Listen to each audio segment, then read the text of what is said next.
என்னோட பேச்சு உங்களையோ சஞ்சய்யோ காயப்படுத்தியிருந்தா தயவு செஞ்சு என்ன மன்னிச்சிடுங்க. சாதாரண கூலி வேலை பாக்குற ஒரு கூலி தொழிலாளி கூட ஒரு கேழ்வரகு கஞ்சிய பச்சை மிளகா கடிச்சு குடிச்சிட்டு ரொம்ப ஆனந்தமா குடும்பம் நடத்திட்டு இருக்கான். ஆனா நான் உங்கள்ட்ட தாலி கட்டின நாள்ல இருந்து அவமானப்பட்டும் அடங்கி ஒடுங்கி தானே வாழ்க்கை நடத்த வேண்டியிருக்கு. துளசி, நீ நானும் தான் இந்த பரத கலைய தெய்வ கலையா மதிச்சு தலையில வச்சு ஆடிட்டு இருக்கோம். ஆனா இங்க யாராவது ஒருத்தர் நம்ம திறமைய மதிச்சு நமக்கு ஒரு மேடையில ஏறி டான்ஸ் ஆட சான்ஸ் தராங்களா?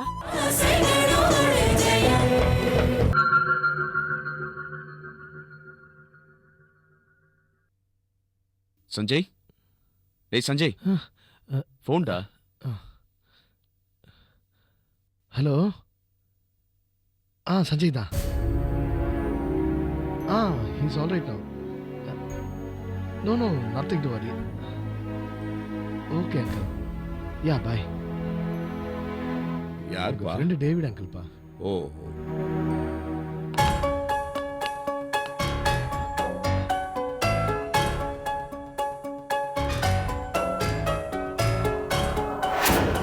ஹலோ சுரேஷ்.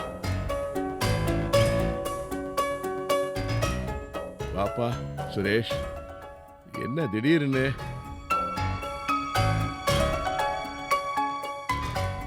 என்னம்மா கௌசல்யா, அதுக்குள்ள வந்துட்ட?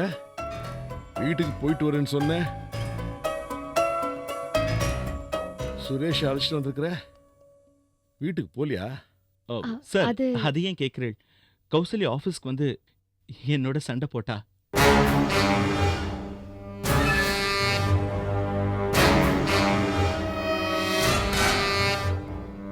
உங்க கூட வா.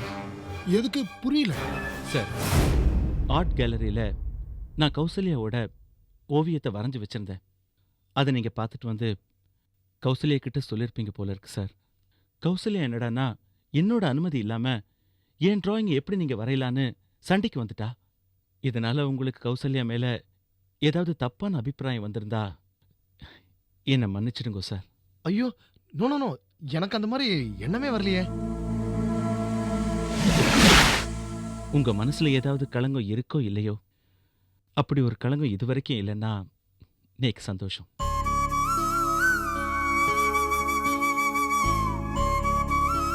இனிமேல உங்க மனசுல கௌசல்யா பத்தின தவறான எண்ணங்கள் வேண்டாம். அது வராம இருக்க நான் சில விஷயங்களை உங்கள்ட்ட சொல்லணும். என் மனசுல கௌசல்யாவை பத்தின எந்த ஒரு தப்பான எண்ணமும் இல்லை. அவ எனக்கு இல்லைன்னு ஆனதுக்கு அப்புறம் நான் சுத்தமா என் மனசுல இருந்து கௌசல்யா பத்தின நினைப்பே எடுத்துட்டேன். ஆர்ட் கேலரியில கௌசல்யாவோட ஓவியத்தை வரைஞ்சு வச்சது ஒரு நல்ல காரியத்துக்காகத்தான். என்னோட திறமையும் அவளோட ஓவியமும் ஒரு நல்ல விஷயத்துக்கு பயன்படுமே நினைச்சுதான் வச்சேன். அந்த கேலரியில வசூலாகிற பணத்தை உடல் ஊனமுற்றோர் நிதியில சேர்க்க போறோம்.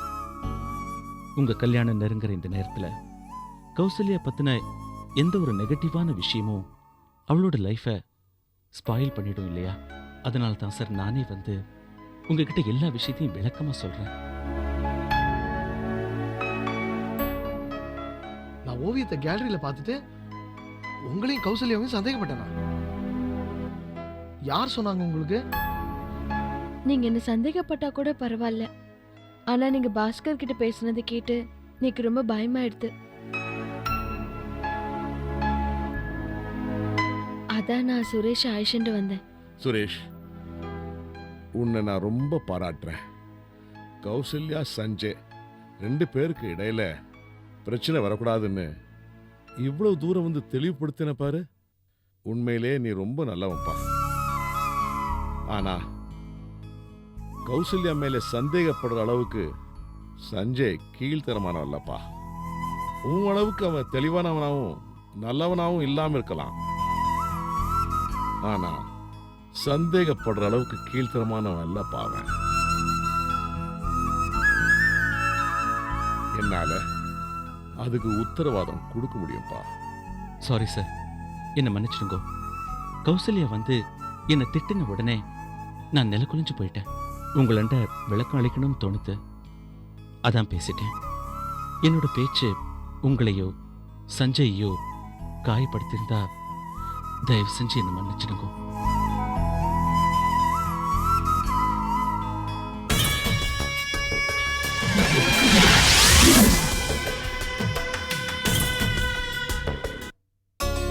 யார் நீங்க?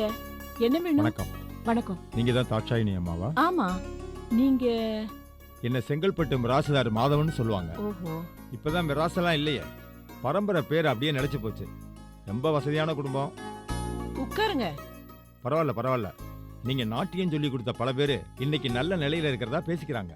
நான் கத்து கொடுத்தேன்னு சொல்றதை விட அவங்க திறமையா கத்துக்கிட்டாங்கன்னு தான் சொல்லணும். இருந்தாலும் கைராசின்னு ஒண்ணு இருக்குல்ல. ஏன் கைராசியை விட கால் ராசி தான் முக்கியம். ஒரு மனுஷாளுக்கு அவங்க காலும் முகமும் பேசினா பரதம் தானே வந்துடும். ஆமா, இப்ப நீங்க என்ன விஷயமா என்ன பார்க்க வந்தீங்க? என் மகளுக்கு நாட்டியம் கத்து கொடுக்கணும்னு ஆசை. எங்க வீட்டுல இருக்கிற எல்லாருமே அதைத்தான் விரும்புறாங்க. நாட்டியம் கத்து கொடுத்தா உங்ககிட்ட தான் கத்து கொடுக்கணும்னு சொல்லி எல்லாருமே ஆசைப்படுறாங்க. இது எனக்கு கிடைச்ச பெருமையா நினைக்கிறேன். ஆமா, பொண்ணை கூட்டிட்டு வரலையா? உங்க சௌரியத்தை தெரிஞ்சுக்கிட்டு கூட்டிட்டு வரலான்னு இருந்தேன். இதுல ஏன் சௌகரியம் என்ன இருக்கு? காலையில 7ல இருந்து 10, சாயங்காலம் 5ல இருந்து 8, 2 கிளாஸ் இருக்கு. இதுல உங்களுக்கு எது தோதோ உங்க பொண்ணை உடனே அந்த கிளாஸ்க்கு அனுப்பலாமே. 5 மணிக்கு மேலதான் வசதி. ஏன்னா ஸ்கூல் 4 மணிக்கு தான் முடியும். அப்படியே வந்துருவா. பொண்ணுக்கு என்ன வயசு இருக்கும்? 5 வயசு தான் ஆகுது. பரவாயில்லையா? 5ல விதைச்சிட்டா 50 வரைக்கும் நிலைச்சிருக்கும். சரி, உங்க ஃபீஸ் என்னன்னு சொன்னீங்கன்னா நல்லா இருக்கும். நான் மாசம் 500 ரூபாய் வாங்குறேன். உங்களால எவ்வளவு கொடுக்க முடியுதோ கொடுங்க. நீங்க எவ்வளவு கொடுக்குறீங்களோ நாங்க வாங்கிக்கிறோம். நீங்க யாரு? அவங்க தங்கச்சி. நானும் ஒரு டான்சர் தான். நல்லதா போச்சு. 2 பேருமா சேர்ந்து சொல்லி கொடுங்க. மாசம் 5000 ரூபாய் சம்பளம் தர்றேன். என்ன அப்படி பாக்குறீங்க? இதுல 5000 ரூபாய் இருக்கு, முன்பணமா தர்றேன். குருதட்சணைக்குன்னு ஒரு முறை இருக்கு. நீங்க பொண்ணை கொண்டு வந்து சேர்க்கும் போது கொடுத்தா போதும். குருதட்சணை தானே, அமக்களமா கொடுத்துருவோம். வெள்ளித்தட்டுல பட்டுப்புடவை, பூ, பழம், வெத்தலைப்பாக்கு, அதுக்கு மேல பணத்தை வச்சு கொடுத்துட்றேன். நாளைக்கே ஆரம்பிச்சிருவோம் பாடத்தை. உங்க பொண்ணுக்கு டான்ஸ் கத்துக்க ஆர்வம் இருக்கா? என்ன அப்படி கேட்டுட்டீங்க? டிவியில மன்மதராசா, அப்புறம் இந்த கல்யாணம் தான் கட்டிக்கிட்டு ஓடி போலாமா, வாழை மீனுக்கும் விளாங்க மீனுக்கும் கல்யாணம், இதெல்லாம் போடும்போது அப்படியே ஆடி காட்டுவா என் பொண்ணு. நீங்க முதல்ல பொண்ணை கூட்டிட்டு வாங்க, பாடத்தை ஆரம்பிச்சிடலாம். ஆரம்பிக்கிறது பெருசு இல்லைங்க, எப்ப முடிப்பீங்க? என்னங்க, இன்னும் பாடமே ஆரம்பிக்கல, அதுக்குள்ள எப்ப முடியும்னு கேக்குறீங்க? எதுக்கு கேக்குறேன்னா, அடுத்த மாசம் என் மச்சானுடைய கல்யாணம். கல்யாணமும் நடக்கணும், என் பொண்ணோட நடன அரங்கேற்றமும் நடக்கணும். எப்படி? ஒரே கல்லுல 2 மாங்காய். உன் தலையில கல்ல தான் தூக்கி போடணும். என்ன சொல்றீங்க? நாளைக்கு டான்ஸ் கத்துக்க ஆரம்பிச்சு அடுத்த மாசமே அரங்கேற்றம் பண்ணணுமா? இது என்ன டப்பங்குத்து டான்ஸ் நினைச்சிட்டீங்களா? 2 மாச சம்பளம் முழுசா 10,000 தர்றேன்ல. இவனை முதல்ல தூக்கி கடல்ல போடணும். துளசி, என்ன இது? நீ சும்மா இருக்கா? 10,000 கொடுத்துட்டு பரதத்தை விலை பேசுறான். இந்த மாதிரி ஆளுங்களை சும்மா விடக்கூடாது. என்னம்மா வாய் நீளுது? கையும் நீளும். பரதம் ஒரு தெய்வீக கலை. இத நடராஜ பெருமாளே ஆடி அரங்கேற்றம் செஞ்சிருக்காரு. இத போய் நீ விலை பேசுற? என்னமோ தையல்காரங்கிட்ட சட்டையை கொடுத்துட்டு எப்ப ரெடி ஆகும்னு கேக்குற மாதிரி. இப்ப ஆரம்பிச்சா எப்ப முடியும்னு கேக்குற? எங்க வீட்டு பக்கத்துல 3 மாசத்துல டான்ஸ் கத்து தரேன்னு சொல்லி போட்டு வச்சிருக்கான். நான் ஏன் உங்களை தேடி வந்தேன்னா, உங்களுக்கு நல்ல பேர் இருக்கே, 2 மாசத்துல கத்து கொடுத்துருவீங்கன்னு வந்தேன். சார், 2 மாசத்துல முதல் பாடத்தை கூட முடிக்க முடியாது. குறைஞ்சதே 2 வருஷமாவது ஆகும். ஓரளவுக்காவது பரதத்தை பத்தி தெரிஞ்சுக்குங்க சார். என்னக்கா இவங்கிட்ட போய் விளக்கம் சொல்லிட்டு இருக்க நீ? யோ, உன் மச்சான் கல்யாணத்துக்கு ரெக்கார்ட போட்டு உன் பொண்ணு ஆட சொல்லு போ. அப்ப என் பொண்ணு ரிக்கா டான்ஸ் ஆடுறதுக்கு தான் லாயக்குன்னு சொல்றியா? ஆமா.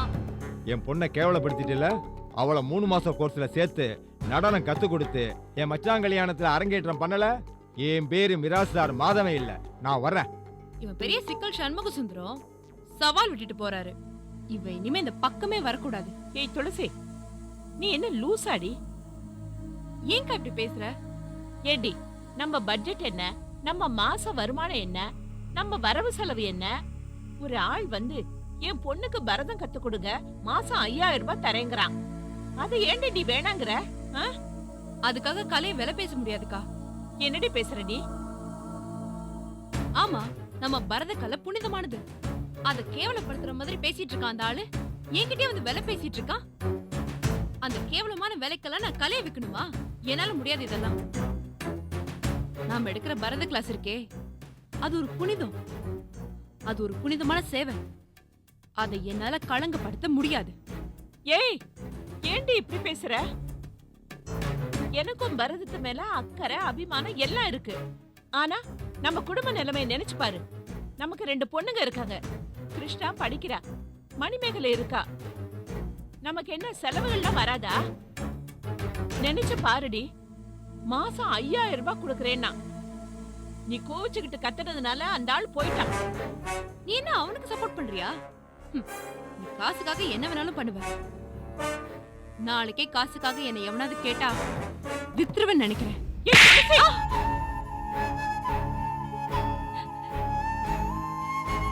என்ன அடிச்சிட்டல்ல, என்ன அடிச்சிட்டல்ல, காசுக்காக என்ன அடிச்சிட்டல்ல.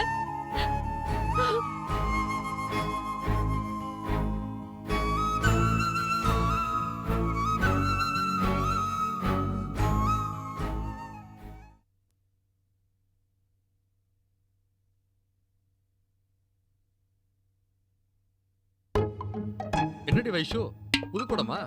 ஆமா, நான் இத்தனை நாள் பத்திரப்படுத்தி வச்சிருந்தேன். இப்போ உங்க கண்ணில் பட்டுட்டா நாளைக்கு இது இருக்கோ இல்லையோ. என்னடி வைஷு, நீயே எப்படி பேசுற? நான் உனக்கு தாலி கட்டின புருஷன்டி. அதை நினைச்சுதான் டெய்லி நான் வருத்தப்பட்டு இருக்கேன். சாதாரண கூலி வேலை பார்க்குற ஒரு கூலி தொழிலாளி கூட ஒரு கேழ்வரகு கஞ்சிய பச்சை மிளகா கடிச்சு குடிச்சிட்டு ரொம்ப ஆனந்தமா குடும்பம் நடத்திட்டு இருக்கான். ஆனா நான் உங்கள்ட்ட தாலி கட்டின நாள்ல இருந்து அவமானப்பட்டும் அடங்கி ஒடுங்கி தானே வாழ்க்கை நடத்த வேண்டியிருக்கு. வைஷ்ணவி, நான் பிறந்த உடனே அப்பனை முழுங்கிட்டேன். அதட்டி கேட்க அப்பன் இல்லாதனால அடக்கம் ஒடுக்க இல்லாம அலைஞ்சேன். ஏன்னு கேட்க ஆள் இல்லாதனால எப்படி எப்படியோ வளர்ந்தேன். சின்ன வயசுல என் புத்தியில கல்வி ஏறல, கள்ளத்தனம் தான் ஏறிச்சு. அம்மா சொல்லி கொடுத்த திருப்பாவை ஏறல, திருட்டுத்தனம் தான் ஏறிச்சு. 5 வயசுல விளையாதது 50 வயசுல விளையுமா? படிச்ச படிப்புக்கு வேலை கிடைக்கல. ஒரு பையனை எங்க அம்மா உன்னை கல்யாணம் பண்ணி வச்சிட்டாங்க. உட்காந்து சாப்பிட இடம் கிடைச்சிருச்சு. உழைச்சி சாப்பிடுங்கிற எண்ணம் வராம போயிருச்சு. சோம்பேறி ஆயிட்டேன். சோம்பேறிங்க மனசு சாத்தான் குடியிருக்கிற இடம்னு சொல்லிருக்கா. நீ சொல்றது ரொம்ப கரெக்ட் வைஷ்ணவி. வீட்டில் சாப்பிட்டு சும்மா இருக்க முடியல. பொழுதுபோக்காக சீட்டு விளையாட காசு, காசுக்காக திருட்டுனால ஜெயிலு. இப்படியே என் வாழ்க்கை கடக்க ஆரம்பிச்சிருச்சு. இது பாருங்க, உத்தியோகம் புருஷ லட்சணம்னு பெரியவா தெரியாமலா சொல்லிருக்கா? நீங்க ஏதாவது ஒரு வேலையை தேடிண்டு 10 ரூபாய் சம்பாரிச்சு என்கிட்ட கொண்டு வந்து கொடுத்துட்டு அதுல 4 ரூபாய் சீட்டாட வாங்கிட்டு போனா கூட நேக்கு அது பெருசா தெரியாதுண்ணா. அதான் வைஷ்ணவி, நான் ஒரு முடிவு எடுத்துட்டேன். நான் கண்டிப்பா வேலைக்கு போதான் போறேன். அது உன் கையில தான் இருக்கு. நான் என்ன செய்ய முடியும்? பெரிய இடத்துல வாக்கப்பட்டிருக்காளே பத்மா, அவ நம்ம குடும்பத்துக்காக என்ன செஞ்சிருக்கா? நீங்க சும்மா இருங்கோ. ஏதாவது தெரியாம உளறாதேள். நமக்கு உதவுற மாதிரி அவ மாமியார் வச்சிருக்கா. அப்படி இருந்தும் அள்ளி கொடுக்க முடியாட்டாலும் கிள்ளியாவது கொடுக்கலான்னு செஞ்சுதான் இருக்கா. புது புடவைய வெளிப்படையா கொடுக்க முடியலனாலும் பழைய புடவைன்னு சொல்லி எல்லாம் புது புடவையா கொடுக்கறா. அதெல்லாம் ஒரு உதவியா? என்னடா நம்ம அத்திம்பேர் வேலை வெட்டி இல்லாம சுத்துறாரு அப்படின்னு ஒரு நினைப்பு இருக்க வேண்டாமா? நீயே சொல்ல வைஷ்ணவி. அவங்களுக்கு 6-7 கம்பெனி இருக்கு. எதுலையாவது ஒண்ணுல எனக்கு ஒரு உத்தியோகம் வாங்கி கொடுக்கலாம்ல. நாமும் நிரந்தரமா ஒத்த குழம்பு வச்சு சாப்பிடலாம்ல. அது சரிதான். அவளோட நிலைமை என்னடி நிலைமை? அவகிட்ட கேட்க வேண்டாம். அந்த ஸ்ரீவத்சன் உன் மேல் நல்ல அபிப்பிராயம் வச்சிருக்கான். நீ தான் அவன்கிட்ட நல்லபடியா பேசி எனக்கு ஒரு வேலை வாங்கி கொடுக்கணும். நான் வேலை பார்க்கறேன். ஆமா, நீங்க பண்ண காரியத்துக்கு எந்த மூஞ்சி வச்சு நான் அவகிட்ட போய் பேச முடியும்? இதை பார் வைசோ, சில காரியம் நடக்கணும்னா மான அவமானலாம் பார்க்கக்கூடாது. நான் செஞ்சது தப்பு தான். சந்தர்ப்ப சூழ்நிலை சாத்தா மனசில் குடியிருந்த நேரம் அப்படிலாம் நடந்துருச்சு. நீ தான் அப்படி இப்படின்னு பேசி எனக்கு ஒரு நல்ல வேலையை ஏற்பாடு பண்ணணும். இதை பார் வைசோ, நானும் 4 மனுஷங்க மாதிரி ஒழுங்கா வேலை வெட்டி பார்க்கணும்னு நினைக்கிறது தப்பா? இல்ல, அது தப்பு இல்ல. ஆனா எனக்கு ஒரு நல்ல வேலை கிடைக்கட்டும். அதுக்கப்புறம் மாமாக்கு பாரமா நம்ம இந்த வீட்டில் இருக்க வேண்டாம். தனி கொடுத்தனும் போயிடலாம். புறா கூண்டு மாதிரி சின்ன வீட்டில் இருந்தாலும் சந்தோஷமான ஜோடி புறாவா வாழலாம். கேட்க நன்னாதான் இருக்கு. ஆனா நடக்கணுமே. நீ மனசு வச்சா நடக்கும். இல்ல, இவ்ளோ நடந்ததுக்கு அப்புறம் நான் போய் இதை பார் வைசு, நம்பிக்கையோட போய் பேசு. எனக்கு ஒரு வேலை கேளு. கண்டிப்பா மாட்டேன்னு சொல்ல மாட்டாரு. ஒரு வேலை அப்படிதான் சொன்னாருன்னு வச்சுக்கையேன். முந்தா நேத்து பீச் ரெஸ்டாரண்ட்ல உங்க ஃப்ரெண்டோட ஆத்துக்காரு பார்த்தாருன்னு மட்டும் சொல்லு. கண்டிப்பா வேலை கொடுப்பாரு. என்னது இது? அவரை ஃப்ரெண்டோட பார்த்ததுக்கும் இவருக்கு வேலை கிடைக்கிறதுக்கும் என்ன சம்பந்தம்? இவர் குடிச்சாலும் உளர்றார், குடிக்கலனாலும் உளர்றாரு.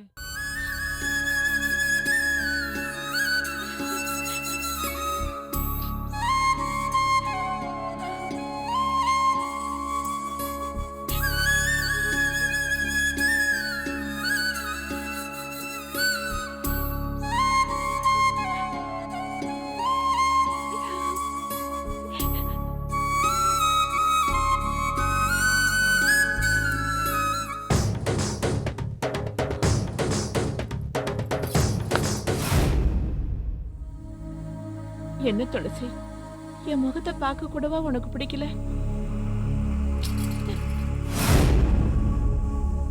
துளசி, நீ கேட்ட கேள்விதான் என்ன கோவப்பட வச்சிருச்சு. பணத்துக்காக கலைய சோரம் பேச போறியான்னு கேட்ட பாரு ஒரு கேள்வி. அந்த கேள்விதான் என்னை என்னென்னமோ நினைக்க வச்சிருச்சு. பணத்துக்காக நான் பண்ணணும்னா நான் என்னென்னவோ பண்ணிருக்கலாம் துளசி. ஆனா உங்க அக்கா அப்படிப்பட்டவ இல்ல. ஏன் தலைவிதி, என் வாழ்க்கையில என்னென்னவோ நடந்து போச்சு. தடம் புரண்டு போன வாழ்க்கை தரங்கெட்டு போயிடக்கூடாதுன்னு தான் தெய்வ கிருபையால கிடைச்ச இந்த பரத கலையை வச்சு பொழப்பு நடத்திட்டு இருக்கோம். நீயே சொல்ற இது தெய்வ கிருபையால கிடைச்ச கலைன்னு. ஒருத்தன் இத பத்தி கேவலமா பேசி பேரம் பேசினானே, அதை என்னால பொறுத்துக்க முடியலக்கா. அதான் விரட்டி அடிச்சேன். எனக்கு மட்டும் அவன் பேசுறதுல கோவமும் ஆத்திரமும் வரலன்னு நினைக்கிற நீ? உன்னை விட அதிகமா எனக்கு கோவமும் ஆத்திரமும் வந்தது. ஆனா என்ன செய்யறது, 2 மாசத்துல 10,000 ரூபாய் தர்றேன்னு சொல்றானே. அக்கா, வெள்ளித்தட்டு, பட்டுப்புடவை, பூ, பழம் இதெல்லாம் கூட தரேன்னு சொன்னானே, அது மறந்துட்டியா? நான் தாழ்ந்து போன்னு சொன்னது எனக்காகவோ உனக்காகவோ இல்ல துளசி. நம்ம 2 பொண்ணுங்களுக்காக. அவங்க வாழ்க்கை நல்லா இருக்கணும். அவங்க இந்த வீட்ல நல்லா வளர்ந்து அவங்களுக்கு ஒரு நல்ல வாழ்க்கை அமைச்சு கொடுக்கற வரைக்கும் எந்த வாசப்படி நம்ம தலையில இடிச்சாலும் பொறுத்து குனிஞ்சு போய்தான் ஆகணும். முடியாதுக்கா, முடியாது. என்னால அது முடியாது. நமக்குன்னு இந்த சொசைட்டில எந்த கௌரவமும் இல்ல. ஒரு புழுவை விட கேவலமா தான் நம்மள பாக்குறாங்க. இருந்தாலும் சில பேர் நமக்கு கௌரவம் கொடுக்கறாங்க. அது நமக்காக இல்லக்கா, நம்ம கிட்ட இருக்கிற பரத கலைக்காக. அதோட கௌரவத்தை நம்ம காப்பாத்திதான் ஆகணும். துளசி, நீ நானும் தான் இந்த பரத கலைய தெய்வ கலையா மதிச்சு தலையில வச்சு ஆடிட்டு இருக்கோம். ஆனா இங்க யாராவது ஒருத்தர் நம்ம திறமைய மதிச்சு நமக்கு ஒரு மேடையில ஏறி டான்ஸ் ஆட சான்ஸ் தராங்களா? எப்படிக்கா எப்படிக்கா நம்மள கூப்பிடுவாங்க? நீயும் நானும் பிறந்த பொறுப்பு அப்படி. நாம கூட மத்தவங்க மாதிரி உயர்ந்த பொறுப்பு பிறந்திருந்தா நமக்காக நம்ம டேட்ஸ்க்காக வெயிட் பண்ணிட்டு இருந்திருப்பாங்க. அப்போ வருஷத்துக்கு 4 ஃபாரின் ட்ரிப், லட்சமா பணம் எல்லாமே சம்பாதிச்சிருக்கலாம். நம்மள கோவில்லையும் திருவிழால போடுற மேடையிலையும் தான் ஆடுறதுக்கு லாய்க்குன்னு ஒதுக்கி வச்சுட்டாங்க. குலத்தால நம்ம ஒதுக்கி வச்சாலும் குணத்தால நாம எந்த விதத்திலையும் தாழ்ந்தவங்க இல்லைங்கிறத நினைச்சு நீ பெருமைப்படு துளசி. நீதான் பெருமையெல்லாம் மெச்சுக்கணும். கலையை நம்பி வாழறதை விட முன்ன முன்ன தெரியாத ஊருக்கு போய் பிச்சை எடுத்து வாழ்ந்துடலாம். துளசி, என்னடி சொல்ற? மனசுல பட்டதா சொன்னேன். ஏதோ விரக்தியில பேசுற. நான் உன்னை அடிச்சிட்டேங்கிற கோவத்துல என்னென்னவோ பேசுற நீ. உன் மேல எனக்கு என்ன கோவம்? நீ அடிச்சியே, அதனால கோவிச்சுக்கிட்டே நினைச்சியா? அம்மா இருந்தா என்ன அடிக்க மாட்டாங்களா? துளசி, நீ என்ன அம்மாவாவா நினைக்கிற? அதுக்கும் மேலக்கா. துளசி,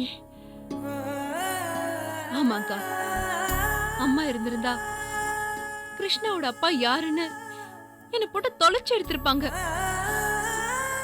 நீ அத பத்தி ஞாபகப்படுத்தினதே இல்ல. ஏன் நான் மனசால கூட வேதனைப்படக்கூடாதுன்னு தான் நினைக்கிறேன். நான் மனசால கூட வேதனைப்படக்கூடாதுன்னு நினைக்கிறவ நீ, உனக்கு என்ன அடிக்கிற உரிமை கூடவா இல்ல? துளசி,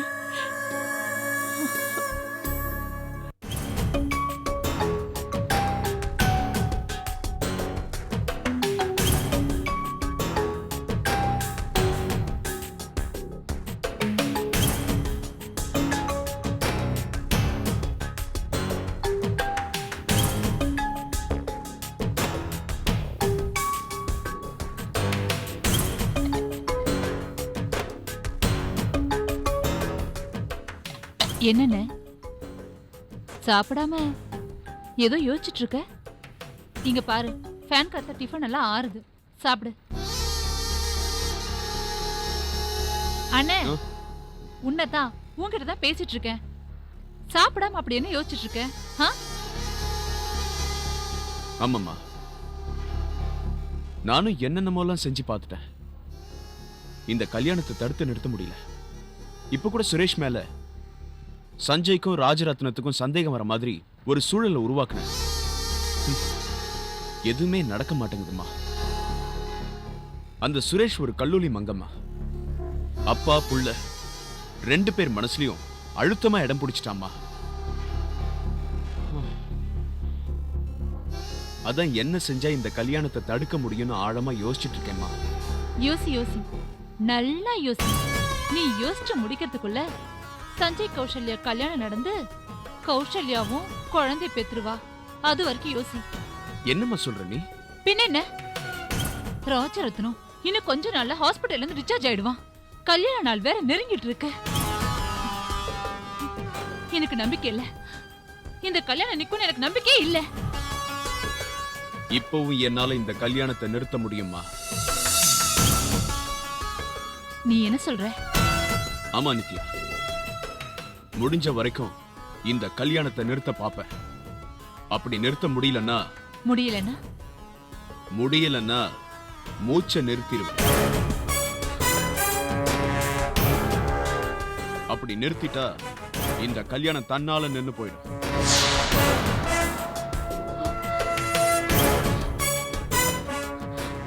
நீ என்ன சொல்ற? யாரோட மூச்சு நிறுத்த போற? கல்யாண மண்டபத்துல சீட்டு குலுக்கி போட்டு ஒருத்தரோட பேர் எடுப்பேன். அவங்க மூச்சை நிறுத்திடுவேன். விளையாடாதானே? உனக்கு எப்பவும் கேலியும் கிண்டலும் தான். தயவு செஞ்சு சொல்லு, யாரோட மூச்சு நிறுத்த போற? ப்ளீஸ் சொல்லு. Ha ha ha